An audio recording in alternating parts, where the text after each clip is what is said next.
He used to get that collect that amount आणि ते पुढच्या आमच्या भवितव्यासाठी ते सेव्ह करायचे. तुमचा ध्वनियंत्र म्हणजे फोन हा सगळ्यात मोठा शत्रू झालाय पैसे वाचवण्याचा. आताचा हॉट टॉपिक आहे work life balance. So how do you manage that? तर संडेला पण काम आहे आणि कामच आहे तर करायचं, पण इव्हन वीकडे मध्ये समजा कोण आजारी आहे घरी, तुम्हाला सुट्टी घ्यायचं घेऊ शकतो. That for me is the perfect definition of work life. Very personal question to you. Yours is a arrange marriage और love marriage? Okay. Arranged marriage versus love marriage, what works financially better? I think so. Every love marriage needs to be arranged well, and every arranged marriage needs a lot of love in it. What are the most common psychological barriers that restrict clients from investing?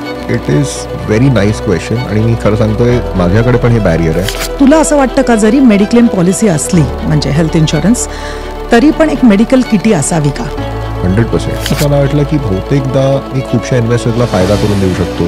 त्यांचं portfolios काहीतरी different field आहे, म्हणून मग मी या फील्डमध्ये आलो. आता तू बघशील ना तर लोकांना इन्व्हेस्टमेंट्स वगैरे करायचे असतात, पण ते पॉसिबलच होत नाही. कारण का खर्चच एवढे वाढलेले आहेत, लाईफस्टाईल एवढा वाढला आहे, एवढे कुठले खर्च जातात की आपल्याला लक्षात पण येत नाही. झोमॅटो आहे, झेप्टोवर असंच वाटलं की काहीतरी मागवायचं मागू शकतो, म्हणून या पिढीला हे माहीत नाही की खर्च करायला पण घाम गाळायला लागू शकतो.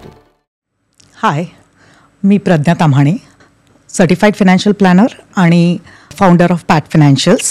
मला जवळजवळ 10 वर्षांचा इंटरनॅशनल एक्सपिरियन्स आहे आणि 15 वर्षांचा ह्या फील्डमध्ये पर्सनल फायनान्समध्ये एक्सपिरियन्स आहे. मी पॅट फायनान्शियल्स ही फर्म 15 वर्षापूर्वी फॉर्म केलेली आणि आज जवळजवळ आम्ही 1450 क्लायंट्स मॅनेज करतो आहे अक्रॉस द ग्लोब. यात कित्येक लोकांचे आम्ही घराचे स्वप्न, त्यांच्या मुलांच्या शिक्षणाचे स्वप्न, नंतर त्यांचे अर्ली रिटायरमेंट असे बरेचसे गोल्स आम्ही अचीव केलेले आहेत. आणि आज मला तुम्हाला सांगायला आवडेल की आपण एक असं स्पेशल गेस्ट बोलवलं आहे ज्यात आपण त्याच्याबरोबर चर्चा करणार आहोत आणि तिथे त्यांच्याकडनं आपल्याला बरेचसे इन्साइट्स मिळतील ऑन पर्सनल फिनान्स. आता ही व्यक्तिमत्व म्हणजे he is having almost 2 decades of experience in to personal finance, avid reader, storyteller, chartered accountant आणि ते पण रँक होल्डर, आणि almost conducted 1000+ corporate events and seminars and webinars. So I would like to welcome mister Nikhil Kamath, vice president with DSP asset management company. So Nikhil, welcome. Thank you, धन्यवाद. Welcome to the Pat financials podcast. म्हणजे आम्हाला सगळ्यांना कुतूहल आहे की you are chartered accountant, that too a rank holder, and how did you land up with mutual fund industry? चुकी सर्वांकडून घडते असं सांगितलेलं बरं. सो जसं एक पुस्तक लिहिलं नसीम तालेबने, फूल्ड बाय रँडमनेस. तर खूपसे जगात आपण न विचार करता खूपशा गोष्टी घडतात आणि आपल्याला असं वाटतं आपण काहीतरी विचारपूस करून केलेलं. असं होतं, मी सुरुवातीला CA करताना एक इंडस्ट्रियल ट्रेनिंग म्हणून असते की you can do 1 year internship. तेव्हा मी स्टँडर्ड चार्टर्ड म्युच्युअल फंड मधून सुरुवात केलेली आणि तेव्हा त्यांनी एक सिस्टम सुरू केलेलं T+0. सकाळी रिडेम्पशन टाका, संध्याकाळ मिळेल, विच वॉज बेसिकली कॉर्पोरेटसाठी. तर मला काहीतरी शिकायचं होतं, कॉर्पोरेट एक्सपिरियन्स घ्यायचा होता. मग मी म्हटलं हेच करायचं बरं, आणि मग त्या हिशोबाने मला वाटलं की ह्याच्यात काहीतरी व्हॅल्यू ॲड आहे. कारण असं CA has to always feel की मी काय करतोय, तुमचं टॅक्स भरतोय, तुमचं ऑडिट करतोय, पण त्याच्यात तुम्हाला मजा येत नाही आहे, ते रूल आहे म्हणून करायचंय. पण ह्याच्यात मला वाटलं की बहुतेकदा मी खूपशा इन्व्हेस्टर्सला फायदा करून देऊ शकतो. त्यांचं पोर्टफोलिओज काहीतरी डिफरंट फील्ड आहे, म्हणून मग मी या फील्डमध्ये आला. म्हणजे मला आठवतंय माझ्या बाबांचा त्यावेळेस 1200 रुपये पगार असेल, अँड त्यातनं पण ना म्हणजे ते कॅशमध्ये मिळायचे त्या काळात. तर तिथे पण घरात आल्यावर हे ग्रोसरीसाठी, हे म्हणजे बिल्स आपले, हे राणीच्या शिक्षणासाठी, हे मुलाच्या शिक्षणासाठी, हे माझ्या आईच्या खर्चासाठी, आणि असं करत करत पण 100 रुपये तो पोस्टाचा एक एजंट यायचा आणि he used to get that collect that amount आणि ते पुढच्या आमच्या भवितव्यासाठी ते सेव्ह करायचे. बट आता तू बघशील ना तर लोकांना इन्व्हेस्टमेंट्स वगैरे करायचे असतात, पण ते पॉसिबलच होत नाही. कारण का खर्चच एवढे वाढलेले आहेत, लाईफस्टाईल एवढा वाढला आहे. आता ह्या सगळ्यांवर नियंत्रण कसं आणायचं, म्हणजे इथे मला असं वाटतं की बजेटिंग फार महत्त्वाचं जातं. सो तुझं काय म्हणणं आहे ह्याच्यावर? मी कम्प्लिटली अग्री. माझं असं एक म्हणणं आहे की त्या काळी पैसे कमवायला पण घाम गाळायला लागायचा आणि खर्च करायला पण. तर तुम्ही तुमची दिवाळीची खरेदी जर आठवण करणार तर तुम्ही बहुतेक दादरला जायचे, 10-15 दुकानं इकडे तिकडे भावतोल करून मग पिशव्या भरून मग घरी यायची. म्हणजे खर्च करायला पण घाम गाळायला लागायचा, नुसता कमवायला नाही. बरोबर. आता लोकांना इतकं सोपं झालेलं आहे की क्रेडिट कार्ड तर सोडून द्या, पण मी आज घरी बसलाय, मला आज घरचं जेवण आवडलं नाही तर मी झोमॅटोवर काही ना काहीतरी ऑर्डर करू शकतो. झेप्टो आलेला आहे, तर आता मला आईस्क्रीम आणायला पण मी लहानपणी असताना तर बाहेर जाऊन आणायला लागायचं. आता जस्ट वाटलं की आईस्क्रीम पाहिजे, झोमॅटो आहे, झेप्टोवर असंच वाटलं की काहीतरी मागवायचं आहे, मागू शकतो.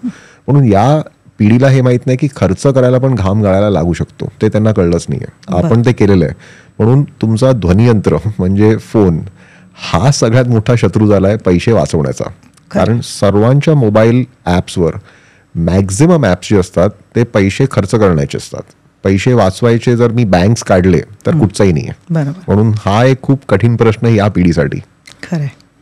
म्हणजे मी आता थोडक्यात, आता जेव्हा माझ्याकडे असे क्लायंट्स येतात आणि बजेट सगळं हल्लेलं असतं, क्रेडिट कार्डच्या ट्रॅप्समध्ये अडकलेले असतात, मी एक त्यांना सोपा मंत्र सांगते की आपल्याला ना कळतच नाही नीड्स आणि वॉन्ट्समधला डिफरन्स. आपण म्हणजे मागवत राहतो. म्हणजे काहीतरी इंस्टाग्रामवर दिसलं, काहीतरी ऑनलाईन सेल दिसला, सो मी त्यांना सांगते की तुम्ही तुमच्याकडे आता गुगल पे किंवा तुम्ही फोनपे वापरत असणार, एक नोट्स म्हणून तिथे ऑप्शन असतं, एक फक्त तिकडे कमेंट टाका, ही नीड्स होती, हा वॉन्ट्स होता. एक अगदीच नाही जमलं तर एक N आणि W तर टाकूच शकतात. End of the month evaluate करा की आपला खरं खर्च किती होता आणि आपण असे वायफळ खर्च किती केले. And that has really help my clients to म्हणजे नियंत्रण आणायला आपल्या खर्चांवर. म्हणजे महिन्याच्या एंडला आता कळायला लागलं, अरे हे तर केवढा, म्हणजे 70% was like used expenses. So इथे this is the method we can always follow. म्हणजे अशा छोट्या छोट्या टिप्स इझिली फॉलो करू शकतो to bring down our expenses आणि start investing. Very nice. I will start implementing it. आताचा हॉट टॉपिक आहे work life balance. So how do you manage that? कोणीतरी एक चांगली गोष्ट सांगितली की खूपशे लोक सांगतात 90 तास 70 तास. तर तास actually I don't want to say right or wrong, everyone for its own, but someone told me a very nice line. जर संडेला पण काम आहे आणि कामच आहे तर करायचं, पण इव्हन वीकडे मध्ये समजा कोण आजारी आहे घरी, तुम्हाला सुट्टी घ्यायचं घेऊ शकतो. That for me is the perfect definition of work life. असं नाही की मी सॅटर्डे संडे पण काम करणार आणि वीकडेला पण करणार, पण घरी कोण आजारी आहे मी टाइम नाही काढू शकत, ते ऍक्च्युली वाईट आहे. आणि जर काम आहे तर सॅटर्डे संडे काय, तो एक पण दिवसच आहे ना. जर ऍक्च्युली काम आहे तर का नाही करायचं.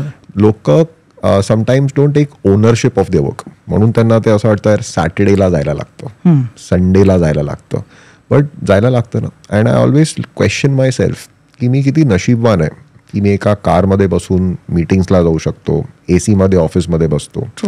एक तो रस्ता खणणारा जो मजदूर असतो, तो दिवसभर जर त्यांनी मेहनत नाही केली त्याला तर रात्री जेवण नाही मिळणार, तो तर कंप्लेन नाही करत आहे. मग मला हा कोणी राईट दिलाय कंप्लेन करण्याचा. सो मेनी टाइम्स आपण आपल्याला स्वतःला खूप प्रिव्हिलेज समजतो आणि हे प्रश्न विचारत असतो. Compare yourself and it is just luck that आपण कुठेतरी बॉर्न झाले, आपल्याला ते शिक्षण मिळालं आणि where we are today. So we should make the most की जे देवाने आपल्याला दिलेलं आहे ना, त्याचं सगळ्यात जास्त आपण केलं पाहिजे परत. खरं. कारण एक आवड पण असली पाहिजे, जे काय आपण करतोय त्याच्यात ती पॅशन नसल्याशिवाय ते नुसतं केल्यासारखं वाटतं मला असं. हे तुम्हाला सर्वांच्या कामात दिसतं. बरोबर. तर सॅटर्डे संडे पण जर करतोय पण ते जर जोमाने नाही केलं मग ते दिसतं की नुसतं करण्यासाठी करतोय, मग ते काम झालं नाही, ते नुसतं तास घालवण्यासारखं झालं. बरोबर. True. Very personal question to you. Yours is a arrange marriage or a love marriage? It's a love which got arranged. Okay, great great. Arranged marriage versus love marriage, what works financially better? I think so. Every love marriage needs to be arranged well, and every arranged marriage needs a lot of love in it. Okay. So there is, both are good. As far as म्हणजे जसं म्हणतात ना की दोघी जागीला म्हणजे एक arrangement लागतं. जसं आपण कसं फायनान्शियली अरेंज करतो. You have a very good love marriage, but if your finances जर प्रॉपर नाही ठेवले गेले तर मग पुढे जाऊन प्रॉब्लेम येऊ शकतो. Same will happen even in arranged marriage. तर आय ऑलवेज बिलीव्ह, अँड आताच्या पिढीला जेव्हा husband wife both are working, दोघांकडे स्ट्रेस आहे, मुलांचा अभ्यास, शिक्षण, महागाई जसं सगळ्यांना माहिती आहे खूप झालेली आहे, आणि आता खूप काय खर्च वाढलेले, लाईफस्टाईल वाढले, तर फायनान्सिंग, बजेटिंग, फायनान्शियल प्लॅनिंग हे खूप खूप गरजेचं झालं आहे. So any marriage will not last unless your finances are well taken care of. आजकाल दोघंही नवरा बायको जॉब करत असतात आणि ते पूल करून त्यांनी आपले इन्व्हेस्टमेंट्स केले पाहिजेत की वेगवेगळे, कारण का दे आर अर्निंग, सो त्यांचे वेगवेगळे गोल्स पण असू शकतात, तो वेगळे केले पाहिजेत. So which works better? Honestly no right or wrong answers. Okay. तसं it depends on your advisor and the husband wife how they feel it comfortable.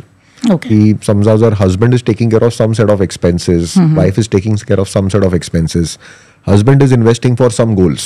So normally the husband will take care of the retirement goal, etc. The wife could take off the kids' education goal. So that can be arranged. But only thing is get an advisor who can finalize. Pool करून करायचंय, separate करायचंय, as far as they are structured well. मग त्यात काही फरक पडत नाही. So each one to his own. See, end of the day, personal finance, I always believe it's not about rules, regulations, one for all. True. It has to be personalized. What are the most common psychological barriers that restrict clients from investing? It is very nice question. आणि मी खरं सांगतोय माझ्याकडे पण हे barrier आहे. कारण मी CA झाला, सगळ्यात पहिली तर आई वडील सांगतात बँकेत FD कर, सॅलरी येते, मग फ्लॅट घे, गुंतवणूक कर त्याच्यात, किंवा थोडं सोनं घे. Now these are not psychological but probably generational barriers. कारण आपल्या आई वडिलांच्या जनरेशनमध्ये तेव्हा म्युच्युअल फंड्स हे सगळं नव्हतंच, फायनान्शियल प्लॅनिंग हा कॉन्सेप्टच नव्हता. मग त्यांना नुसतं एक ठामपणे माहिती होतं की मुलाला शिकवा, तो पुढे येऊन आमची काळजी घेणार. बरोबर. आताचं काळ तसं नाहीच आहे. पण खूपशी लोक अजूनही ते तसंच विचार करतात जसे त्यांचे प्रिव्हियस जनरेशन्स विचार करायचे, की प्रॉपर्टीमध्ये गुंतवून टाक, सोनं घेतलं, FD केली, पण फायनान्शियल प्लॅनिंग कोणीच केलं नाहीये. आणि प्रॉब्ली आपण हे पहिलं जनरेशन आहे एंटायर आपल्या सगळ्या पिढीमध्ये जे ॲक्च्युअल फायनान्शियल प्लॅनिंगबद्दल विचार करतंय, आपले गोल्सबद्दल विचार करतंय. सो हे एक माइंडसेट चेंज करायचं खूप खूप डिफिकल्ट आहे. खरं आहे. म्हणजे आता तुला मी गंमत म्हणून सांगते, माझ्याकडे असे क्लायंट्स येतात, म्हणजे लिटरली माझ्याकडे मेल्स आहेत त्यांचे, की म्हणजे लग्न पण जमलेलं नाही आहे, she is not even dating, आणि गोल्स म्हणजे काय, kids education, kids marriage, early retirement, destination wedding. म्हणजे she started with an SIP of 80,000. आता रिवाइज्ड गोल्स आले तिचे. लग्न झालं आहे, ताजमध्ये लग्न केलं, सो जसं पाहिजे तसे तिने तिचे बरोबर goals from bike to car to her house in Pune. त्याचबरोबर last year she approached me again, आणि तिथे तिने रिवाइज्ड गोल्समध्ये मिस्टरांच्या 40th बर्थडेला एक 8 lakhचं watch. So see the vision, the perfectness, the focus she has on her goals. आता अशा लोकांची का नाही गोल्स कम्प्लीट होणार? बिकॉज कुठेतरी ती मांडली गेली, त्याला आकारण्यात आलं, त्याच्यासाठी जे लागणारे कष्ट होते ते घेतले गेले. डेफिनेटली म्हणजे ऑलमोस्ट 8 lakhs सुद्धा तिचे रेडी झालेत. परत मिस्टरांना घराच्या प्रीपेमेंटसाठी ती मदत करते. सो एक मुलगी असून एवढं जर का ते कोणी फोकसली करतंय, really this is mind blowing. म्हणजे म्हणजे I mean right from thinking of like 40th birthday goals etcetera, म्हणजे हेच तुम्हाला दाखवतं ना की लाईफमध्ये किती गोल्स असू शकतात. मी सर्वांना एकच सांगतो की आपण जन्माला आले नाही की चला रिटायर व्हायचं आहे, मुलांचं शिक्षण करायचं आहे, त्यांचं लग्न करायचं आहे. दे कुड बी किती 100 असे गोल्स असू शकतात की मला जग फिरायचं आहे, मला स्वतःचा एक व्यवसाय सुरू करायचा आहे, मला एक ओल्ड एज होम सुरू करायचं आहे. हंड्रेड्स ऑफ गोल्स असू शकतात. पण जसं तुम्ही बरोबर सांगितलं की एकदा ते मांडायला लागले की मग कळतं की हे सगळं आपण साध्य करू शकतो. So I am really happy about this. शेवटी प्रॅक्टिकल आहे की नाही ते पण कळतं, कारण का शॉर्टफॉल्स कळतात, आपला पगार कळतो, म्हणजे खरंच हे अटेंड होऊ शकतात की नाही, मग कशाला प्रायोरिटी द्यायची ते एक्झॅक्टली अंदाज येतो. So it is all about setting the goals and working towards it. पण आता हे जे फोमो म्हणजे पियर प्रेशर, माझ्या बाजूवाल्याकडे BMW आहे म्हणजे माझ्याकडे इक्विव्हॅलंट कार असलीच पाहिजे, ह्याच्यामुळे हे ह्या गोष्टीमुळे इतका ताण येतोय लोकांना की मग जमत नसेल तरी काहीतरी खर्च करणं, त्याच्यानंतर त्याच्यासाठी मग क्रेडिट कार्डचे बिल मॅक्स आउट करणं, त्याच्यानंतर ते जमत नाही म्हणून EMIs घेणं, टॉपअप लोन्स घेणं, आणि दॅट पर्सनल लोन्स, ते सगळं मेसअप होतं. सो ह्या अशा कसे काय कंट्रोल्स आणता येतील, म्हणजे to beat this peer pressure kind of? माझ्याकडे एक सोपा प्रश्न असतो जो मी स्वतःला पण विचारतो आणि सर्वांना सांगतो, स्वतःला विचारा, तुम्ही यानंतर कुठचाही पैसा खर्च करणार तर स्वतःला विचारा, जर ही गोष्ट जी मी घेणार आहे ही जर मी दुनियेत कोणालाही दाखवू नाही शकला तर ती मी घेणार का? भले ते कार असू दे, वॉच असू दे, कपडे असू दे, तुमचे 90% खर्च जाणार. कारण आपण कधी तूर डाळ घेताना सोशल मीडियावर टाकत नाही, किंवा 2 लिटर दूध घेताना टाका, आणि ते मी स्वतःच्या कन्झम्पशनसाठी करतोय. पण जर मी कपडे घेतो आणि मी फोटो काढून जर मी इन्स्टावर टाकतोय किंवा व्हॉट्सअप स्टेटस घेते, स्वतःसाठी नाही घेतलेले, ते दुसऱ्यांना दाखवण्यासाठी. तर मोमेंट देन मग तुम्हाला कळेल की ऍक्च्युअली तुम्हाला स्वतःबद्दल काय आवडतं, की काय घेण्याने तुम्हाला स्वतःला आनंद मिळतो ना दुसऱ्याला दाखवायला आनंद मिळतो. तो आनंद जो असतो तो जपा. पण दुसऱ्याला दाखवण्याचा असतो तो कधीच संपणार नाही, कारण दुसरे बघून लाईक देणार आणि संपणार आहे. म्हणून हा एक फिल्टर ठेवला पाहिजे की कुठचाही खर्च करताना स्वतःला विचारा की हे दुसऱ्याला जर दाखवूच नाही शकला तरी मी खर्च करणार का. तुमचे 90%हून जास्त खर्च तसे संपणार. सो पण आता कसं झालं माहिती, आपले society also demands like that. For example, मुलाकडे घर नाही आहे तर मुलगी लग्न करायला रेडी होत नाही, किंवा तिचे घरातले लोक नाही, ह्याच्याकडे तर घरसुद्धा नाही, ह्याच्याकडे गव्हर्नमेंट जॉब नाही आहे, थोडासा आता तिथे शिफ्ट झाला आहे, but still this is the issue. So मग ह्याच्यावर मग ही मुलं कशी ॲड्रेस करणार? Kind of it is a difficult, कठीण प्रश्न आहे. पण तिकडे तुम्हाला कॉल घेतलं पाहिजे. तर माझ्या घरच्यांकडून पण माझ्यावर प्रेशर असायचं का रे तू व्हाईस प्रेसिडेंट आहे, तू अजूनही सँट्रो चालवतोय, ते पण तुझ्या बायकोची चालवतोय, तू गाडी नाही घेतली. 14 वर्ष आम्ही ती सँट्रो चालवली, फायनली आम्हाला ती I had to sell it off. पण मला कधी ते असं विचार नाही यायचा की भली प्रेशर असायचं की बाकीच्यांकडे गाड्या बघा, बिल्डिंगमध्ये पण लोक बघायचं ना की हा इतका मोठ्या पोस्टवर आहे, हा बायकोची सँट्रो चालवतोय, ते पण म्हणजे इतकी जुनी झालेली. I shoe never feel it. कारण ते जर तुम्ही स्वतःवर बघितलं ना की मी जे ब्रँड घेतोय ना ते मला डिफाईन नाही करत, मी स्वतःला डिफाईन करू शकतो, त्यासाठी मला ते ब्रँडची गरज नाही आहे. म्हणून मला ऍक्च्युली खूप हसू येते जेव्हा मी लोकांना बघतो ना ते ब्रँडेड कपडे घालतात ना, तर त्यांना असं वाटतं की समजा मी असं उदाहरण देतो की टॅगवरचं वॉच शाहरुख खान घालतो, म्हणजे टॅगवर कंपनी शाहरुख खानला देते पैसे द्यायला आणि शाहरुख खानला पैसे मिळतात ते वॉच घालायला, आणि आपण तेच वॉच पैसे देऊन घेतो. बरोबर. तर either try to be a Shahrukh Khan ना, की तुम्ही स्वतःच इतकं मोठं व्हा की तुम्हाला लोक ब्रँडने पैसे दिले पाहिजे, पण त्याच्याशिवाय ब्रँडेड कपडे घ्यायचे, बी युअर ओन ब्रँड, तुम्ही जसं आहे तसंच बेस्ट असले पाहिजे.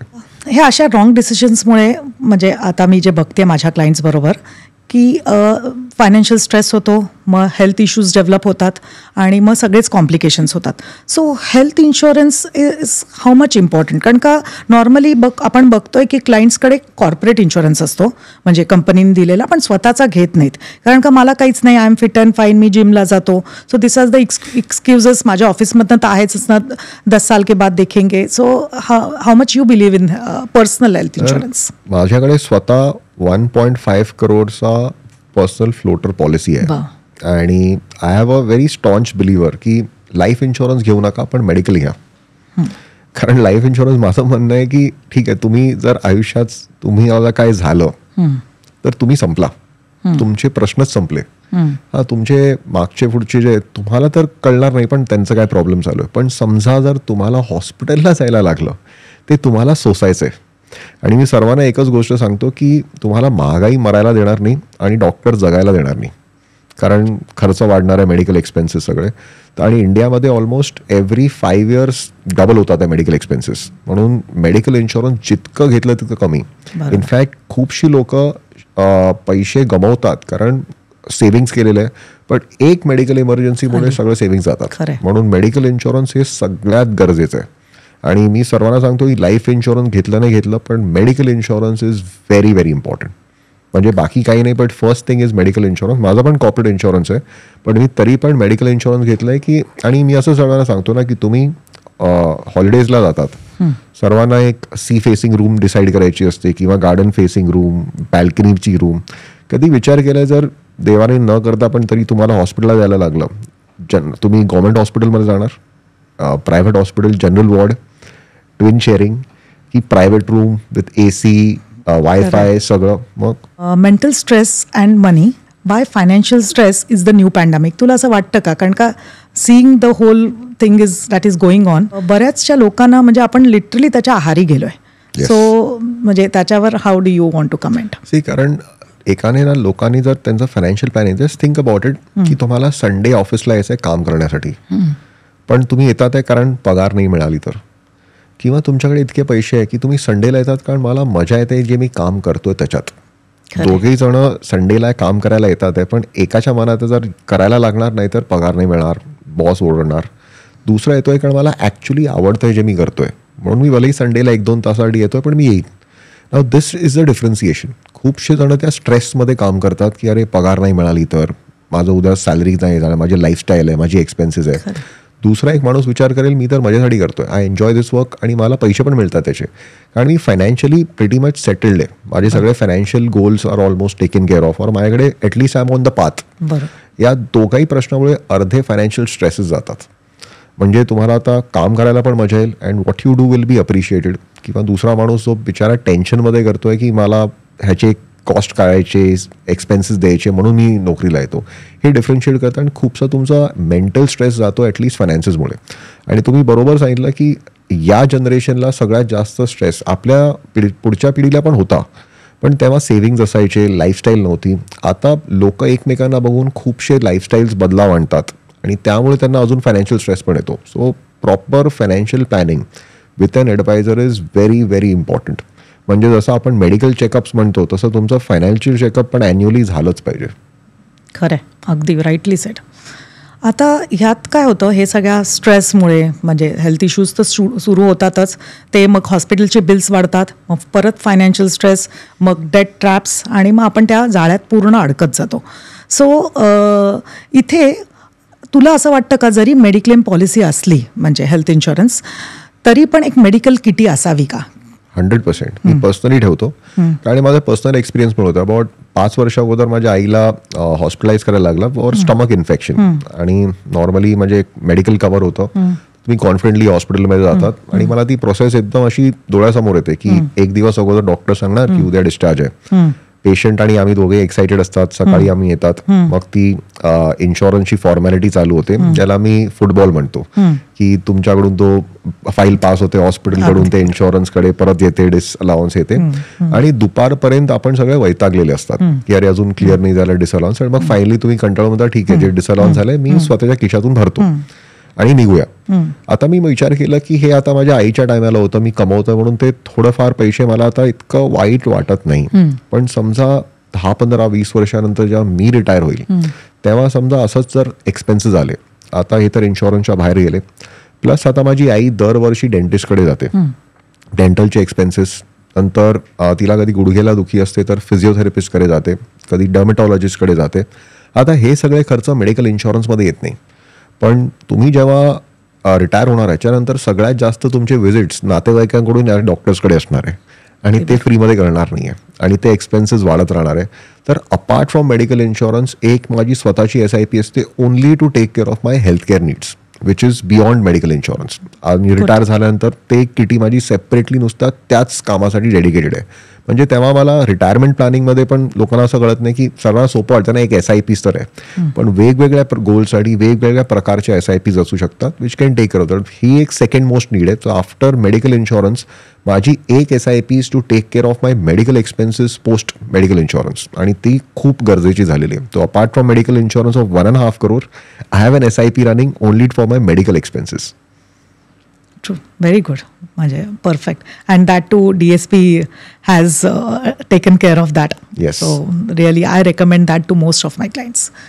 ह्या सगळ्या पिअर प्रेशरमुळे होतं काय, रॉंग डिसिजन्स, त्याच्यानंतर मग लोक मला पटापट कसं माझं डेट म्हणजे फ्री करता येईल, सो मला पटापट माझं डेट कसं क्लिअर करता येईल, त्याच्यामुळे मग अशा गेट रिच स्कीम्समध्ये जातात. सो इथे मग आलंच आता आपला टॉरेस स्कॅम एकदम रिसेंटली. सो त्याच्यावर तुझं काय टेक आहे, म्हणजे how people can prevent from that? जरी आपण एवढे अवेअरनेस म्हणजे देतोय लोकांना as a influencer, as on the social medias and all that, but still त्या ट्रॅपमध्ये लोक अडकतात. See, first thing is like लोकांना हे कळलं पाहिजे की तुमची बँकची जी FDची रेट आहे त्याच्याहून जास्त, आणि ती पण मी म्हणतो स्टेट बँक ऑफ इंडिया घ्या, तो जो FDचा रेट देतोय त्याच्याहून जास्त कोणी जर रेट देतोय किंवा रिटर्न्स देतोय, काही ना काहीतरी रिस्क आहे. ह्याच्यात मी सगळ्यात पहिली तर सर्वांना विचारतो ना की 1-2 हे असतं ना शब्द, गॅरंटीड, अशोर्ड, ह्याच्याकडून लांब राहा. आणि दुसरं कोणी जर रिटर्न इन्क्लुडिंग अस, जर आम्ही तुम्हाला सांगतो ना की ह्याच्याहून जास्त रिटर्न द्या, तर त्याच्या मागे काय आहे, कसं आहे. आणि जर इतक्या झटपट जर पैसा बनला असता, माझ्या मनात सारखा एक प्रश्न येतो की मग मुकेश अंबानी इतक्या तासन-तास का काम करतो आणि त्याचा व्यवसाय वाढवतो किंवा नवीन बिझनेसेस सुरू करतो, किंवा इतके जे सगळे ऑन्ट्रप्रेनर्स आहेत जे बिझनेसेस चालवतात, प्रमोटर्स ऑफ कंपनीज जे बिझनेस चालवतात, की महिंद्रा नवीन कार काढतोय, कशाला? त्यांनी पण जाऊन तिकडेच घातलं पाहिजे ना की दर महिन्यात डबल, दर 6 महिन्यात डबल. असं व्हायचं शक्यच नाही आहे. हे नुसता सिनेमात किंवा स्टोरीजमध्ये होतं, पण रिअल लाईफमध्ये नाहीच पॉसिबल, आणि हे लोकांना कळलं पाहिजे. पण मला सगळ्यात जास्त वाईट वाटतं की इतकं अवेअरनेस म्हणजे आपण म्हणजे लोकांना इकडे म्हणजे या आयुष्यात ॲक्च्युली गंडवणं सोपं आहे, त्यांना शिकवणं कठीण आहे. त्याच्याच भरीला IPOs, क्रिप्टोज, FNOs हे ऑप्शन्स आहेतच, which really excites the young generation. So मग हे कितपत करणं बरोबर आहे? कारण का नॉलेज तर काही नसतं, पण माझ्या मित्राला त्याच्यातनं पैसे मिळवले म्हणून मी पण ते प्रयत्न केला पाहिजे. So this is what I feel the clients fall for. So म्हणजे कितपत बरोबर आहे हे असले मी लोकांना नाही सांगत नाही की मी त्यांना काय सांगतो 100 मधले 10 रुपयाच्यात घाला, बट जे पण तुम्ही करता ते एका वहीत लिहा की मी ही स्ट्रॅटेजी वापरली, या IPO मध्ये का घातलं, केव्हा काढणार, काय रिझन असणार. जर तुम्ही हे नियमितपणे नीटपैकी करू लागले, गुड फॉर यू, तुम्ही काही ना काहीतरी एक्सप्लोर केलं आणि तुम्हाला कळलं. But was it method or madness? Madness म्हणजे चुकीने झालं की ऍक्च्युली काहीतरी मेथड होती. आणि जर ते जरी चुकीने झालं आणि जर तुम्हाला नाही पैसे मिळाले, ऍटलिस्ट तुमचे 90 रुपये जे ते सांभाळून गुंतवणूक केलेले असणार, तर ऍटलिस्ट ते तुम्हाला सांभाळणार. पण ही चूक लवकर करून बघा, कारण मी पण ती चूक केलेली आहे. तर मी 20 वर्ष अगोदर चूक केलेली आहे, म्हणून मी आता ते सांगू शकतो की मी पण ट्रेडिंग करायला ट्राय केलं हे ते, आणि मी ती चुकावरून मग मी आता गुंतवणुकीवर आला. तर ती चूक करू द्या त्यांना मगच. पण ते नुसता 100 मधले 10 रुपये केलेलं बरं, 90 रुपयाची चूक करू नका. बरोबर. Otherwise it will cost you a lot. आणि मग ते भरपाई करता करताच आपलं पूर्ण आयुष्य त्याच्यातच निघून जाईल. सो म्हणजे आताचा सगळ्यात हॉट विषय म्हणजे SIP. म्हणजे सगळीकडे SIP बद्दलची चर्चा की मॅडम म्युच्युअल फंड नाही, मला SIP पाहिजे. सो हे SIP एक मार्केटिंग गिमिक आहे की लोकांना खरंच त्या SIP मुळे फायदा होतोय? मला वाटतं मोस्ट लोकांना SIP मुळे फायदा होत नाही. ओके. कारण त्यांना माहित नाही त्यांनी SIP कशासाठी केली आहे. इट्स लाईक सांगिंग की मी क्रोसिन चांगलं आहे म्हणत फिरला आणि सर्वांना मी रोज क्रोसिन घेतो, पण ते तुमच्यासाठी किती घेतलं पाहिजे की नाही, कशात घेतलं पाहिजे.